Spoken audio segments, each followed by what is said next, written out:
जैसा तुम सोचते हो वैसे वो बिल्कुल नहीं है, और जैसे वो है वैसे तुम सोच भी नहीं सकते। यह कहानी कुछ ऐसी ही है।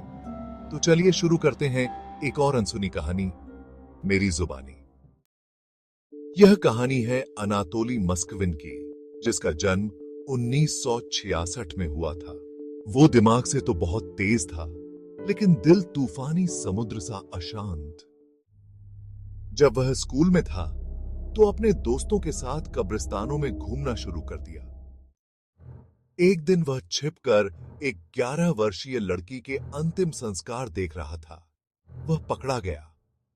दुखी मां ने मोस्कविन की उंगली पर एक शादी की अंगूठी और लड़की की उंगली पर दूसरी शादी की अंगूठी डाल दी और उसे लड़की के को किस के लिए मजबूर किया।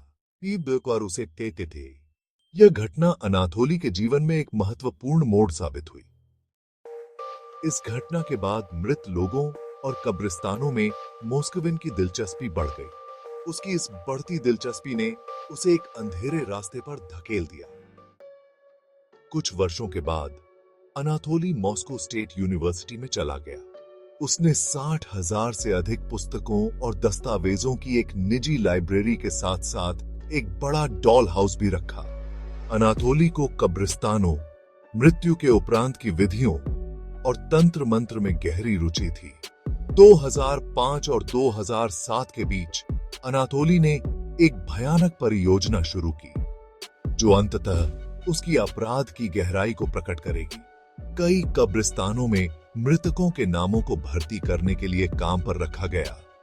उसने खुद को इस काम में इस कदर डूबा लिया कि कब्रिस्तान पर घंटों बिताना शुरू कर दिया। यह जुनून उसे और गहरे अंधकार की ओर ले जाने वाला था। मृतकों के प्रति उनके आकर्षण ने उन्हें एक अजीब दिनचर्या में ले लिया। खाली ताबूतों में सोना और ताबूतों में मृत लोगों को देखना। जल्द ही अफवाहें फैलने लगी। स्थानीय लोगों ने कब्रिस्तानों के आसपास अजीब बदलाव देखे। हालांकि पुलिस ने अनाथोली से कई बार पूछताछ की, पर सबूतों की कमी के कारण वह हमेशा बचता रहा। लेकिन अफवाहें, संदेह और लोगों का रोष बढ़ता रहा, और अनाथोली के घर से निकलने वाली अजीब गंध चिंता का विषय बन गई। 2 नवंबर को पुलिस ने अनाथोली के घर की जांच की योजना बनाई। जांच के दौरान पुलिस ने जो खौफनाक दृश्य देखा, उसकी कल्पना भी कर पाना मुश्किल था। किताबों के ढेर और रंग बिरंगे कपड़े पहने बहुत सारी विचित्र गुड़िया। नजदीक जाकर देखा तो पता चला कि ये केवल गुड़िया नहीं थी, बल्कि बच्चों के ममीकृत शरीर थे, जिन्हें बहुत ध्यान से सुरक्षित रखा गया था और एक डरावने प्रदर्शन के लिए तैयार किया गया था। घर में कुल 26 शव थे, जिनमें से प्रत्येक को एक बच्चे के समान बनाया गया था।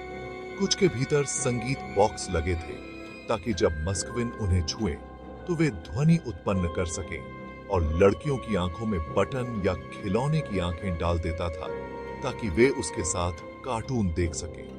एक मम्मी के अंदर उसकी खुद की कब्र का एक टुकड़ा था, जिस पर उसका नाम लिखा हुआ था। दूसरी मम्मी के अंदर एक अस्पताल का टैग था, जिस पर लड़की की मृत्यु की तारीख और कारण लिखा हुआ था। तीसरी मम्मी के अंदर एक सूखा हुआ दिल पाया गया। अनाथोली ने 1 दशक से अधिक समय से इन बच्चों के शवों को निकालने की बात स्वीकार की। अनाथोली मानता था कि वह बच्चों को एक ऐसा घर मुहैया करा रहे हैं जहां उन्हें प्यार और पोषण मिल सके।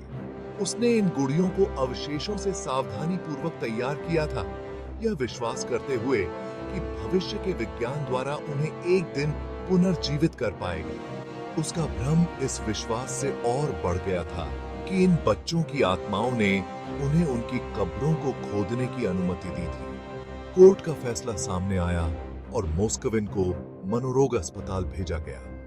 मोस्कविन का अब तक मनोरोग अस्पताल में इलाज चल रहा है। Please like and subscribe the channel for more such stories.